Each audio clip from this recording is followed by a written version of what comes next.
Ажырасып кетсеңіз де әйеліңізді, күйеуіңізді жамандамаңыз. Не только ұрысып қалу, ажырасып қайтадан татуласуыңыз да мүмкін. Ұрыс керіс ыдыс-аяқ сылдырламай тұрмайды отбасы болғаннан кейін.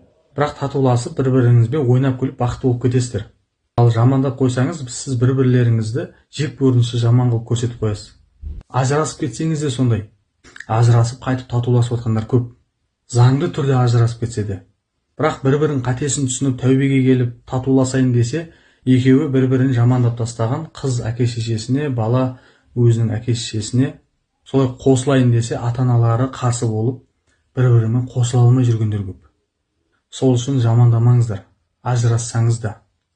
Ажырасып мүмкін қосыла алмай ешқандай мүмкіндік болмай жатса да, болды қосылмайым, татуласпайым, өзім жеке өмір сүрем, немесе басқа біреуге үйленем, басқа біреуге тұрмысқа